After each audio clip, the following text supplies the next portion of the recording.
Alrighty, welcome back everyone. We just talked about the NFL draft, giving you guys a little bit of an update as pro days kind of heat up across the country. But now it's time for breakout players of 2024. We have so many guys to break down today. The defensive side of the ball has been a little bit tougher to put together, but yesterday the gears were flowing. I had tons of guys that I could pull from, and let's start in Tuscaloosa, Alabama, and let's start with Keon Keeley, the edge rusher that is going into his sophomore year. A very, very talented guy out of high school, a 5-star that was the number 3 guy in the country, regardless of position. So the talent is very, very clear. He was obviously stuck behind Dallas Turner and Chris Braswell a year ago, so that made it a little bit tough to get on the field, as it would for literally anyone coming into any program pretty much, but he's someone that they're going to absolutely need to step up at the edge rushing position. Kind of plays a hybrid linebacker edge rushing position, and the athleticism is just off the charts. He has every ability to be the next elite pass rusher that Alabama has had. They keep churning out these guys. Feels like it's just their business to do it.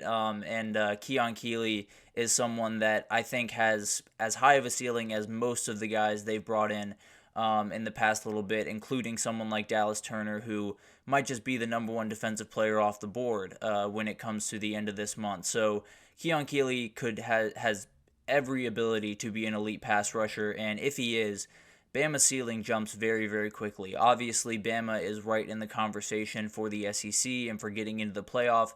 I think there are some people that think they can't win a title. I tend to believe they can, but especially if Keon Keeley is rolling early on, they definitely can. He is someone that can be an absolute game wrecker for them. And as we all know, if you can get to the quarterback, you're going to make game-changing plays. And that's kind of the ultimate game changer in college football. If you have an elite pass rush, it's going to get dangerous for some offenses out there. But let's move on up to Madison, Wisconsin, and talk about Tackett Curtis. He's someone that came into USC actually a year ago and portaled over to Wisconsin as USC kind of purged a lot of that defensive side of the ball. But I think unlike some of the players that left, I think this is one that really hurt Lincoln Riley. I think he was hoping that this kid would be a part of the culture shift that is going on around there, but he found that was not the best place for him. Obviously, getting rid of Alex Grinch, a guy that definitely was a big part of recruiting him, definitely played a part. So he has found his way to Wisconsin. He is now a Badger, and I just love this kid's game. He plays as tough and instinctive football as you need to play if you're going to be an elite linebacker at this level. You need to have a little bit of crazy about you, and Tackett Curtis absolutely has that. He definitely made some freshman mistakes last year, but he has all the traits to be an elite linebacker, and I think a change of scenery could be good for him.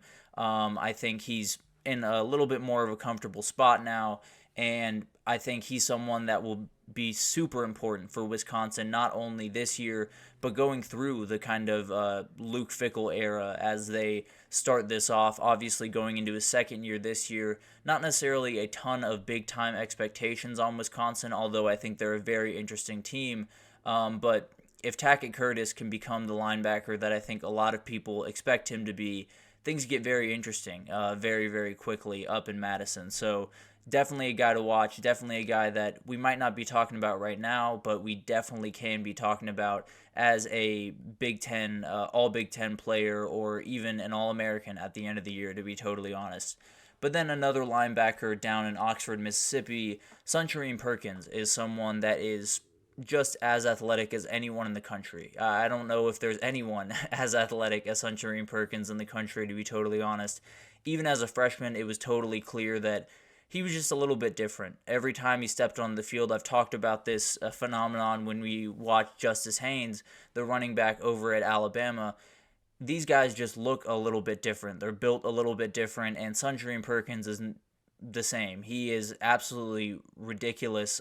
He is someone that every team would love to have on their roster, but a year ago, 3.5 sacks, 18 tackles, so not necessarily lighting up the stat board, but as a freshman, it's obviously going to be tough to get on the field, and he's someone that is plenty athletic enough to drop back into coverage and play kind of that sideline-to-sideline role that some linebackers do play. So he's not necessarily a pure pass rusher, but he definitely can when he needs to. So Obviously, a lot of the talk has been around Walter Nolan coming in from Texas A&M and Princely Umanmielen coming in from Florida, but Suntarine Perkins might be the biggest difference maker on this entire team. If you can get a pass rush, as we just talked about, things change very quickly, and Ole Miss is absolutely going to need that defensive line to step up big, and I think Suntarine Perkins could be the guy that we notice the most on Saturdays, to be totally honest. Another guy on the defensive line, a little bit more of an interior guy, but still has pass rushing ability, is Samuel Okunlola. He has made his way from Pitt to Colorado, had 5 sacks in 11 games last year. He is super important to this Colorado team. Colorado, we know about the defensive talent on the back end. When you talk about Cormani McLean, you talk about Travis Hunter, that's about as good of a duo at corner as you could possibly ask for, especially with those guys going into their sophomore and junior season, respectively. So I think they feel great about their back end. Shiloh Sanders is back and is a very, very experienced, smart football player. So I think they feel good about the back end. I don't think they feel too great about the front seven. I think that's something that definitely needs a lot of help, and Samuel Okunlola is as important of a player as they could possibly have this year. They need someone in the middle to kind of set the energy, set the pace for this season, and show people that Colorado can stand up to a good run game, can stand up against some of the physicality that they're going to encounter, because there are some teams in the Big 12, I forgot where they were moving there for a second. There are some teams in the Big 12 that are going to play very physical football. Texas Tech is one of them. Kansas State plays very physical football. Utah, they know about that, but play very physical football. There are so many teams that they're going to go up against that are going to have big-time offensive linemen and are going to try to push you off the spot. And if you can have a guy in the middle like Samuel Okunlola that can push him right back, I think it's a huge benefit to this Colorado team, and not only increases their chances to make a run in the Big 12, but gives them a half-decent shot to be a total game wrecker this upcoming year and possibly make the playoff like Dion has promised for some reason. But let's get into another guy on the back end of these defenses, and Amari Harvey, a corner from Georgia Tech. He is someone a little bit more off the radar for some people, but he massively improved throughout last season. I think if you watched him week 1 and you watched him in the bowl game against UCF, you would think they were two totally different players. He was just a remarkable talent throughout last season,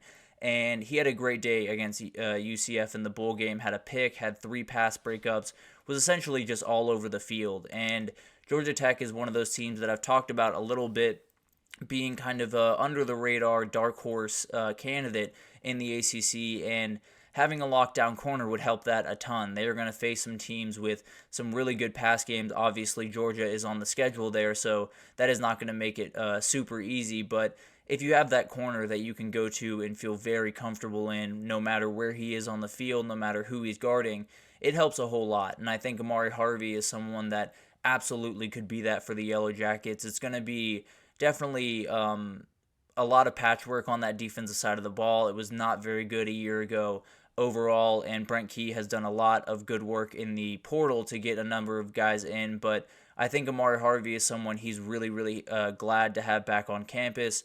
I think he's someone that not only could mix up Georgia Tech's year, but possibly the entire ACC, depending on how well he plays, because I think Georgia Tech is only a couple of difference makers on defense away from being right in that conversation for the ACC. So I would definitely keep my eye on Amari Harvey. And then finally, one more corner to finish it out here, and we're going to talk about Javian Toviano, the cornerback from LSU. We know that the LSU pass defense was just downright bad last season. There is no secret about that, but Toviano was one of those guys that was semi-bright spot. Obviously had some struggles. He was a freshman last year, but he had some moments where it's very obvious why he was such a highly touted recruit that was getting recruited by literally everyone. LSU, Texas A&M were the main ones, but everyone was in on this kid, and it makes total sense. His ball skills are just remarkable. Only going into his sophomore year, getting more confidence and reps under his belt is going to be super helpful to him, because they're going to go up against some real good wide receivers, and they do have guys like Sage Ryan, they do have guys like Zy Alexander on that back end that are really, really talented, but I think Toviano might be the most talented of the group. I think he can be the biggest difference maker for this team and possibly take their back end from, what it was last year, which was downright awful, to pretty good to not maybe even elite, depending on how well he plays. I think having Corey Raymond back in the building around there is a huge addition for him, especially getting his development on a quicker path is the most important thing for LSU right now, because that back end, they are returning a lot of guys, but when you return a lot of guys from a bad pass defense, it's kind of a double-edged sword, isn't it? So I think Javian Toviano is someone that is still very young, still has tons of area to grow, and having Corey Raymond in his corner is going to be remarkably helpful for this young man. So very excited to see what he can do. He is someone that I've been watching ever since he's been recruited, partly because he was recruited by Texas very heavily, but when he went to LSU, you knew he was going to be a difference maker and kind of add to that DBU lore that LSU fans have. So I think Toviano is maybe not the most experienced, maybe not the guy that doesn't have the most reps under his belt, but I tend to believe he's the most talented guy in the back end of this defense for LSU, and if they're going to be, even halfway decent in a pass defense this upcoming year, he is going to be someone that is going to be super important for that. But we're going to take our final break here, and when we come back, we're going to have another Top 10 Tuesday for you. We're going to talk about the best position groups in the country, and this one is really tough. I'll be totally honest with you. I had a very tough time putting this together. There are a ton to go into this, and ranking them is wildly tough when you're going different positions and that type of thing. But I think I have a pretty good 10. I'm sure there will be some people that don't agree with me at all, but at the end of the day, I think I have a pretty solid 10, and we will break it down right after this.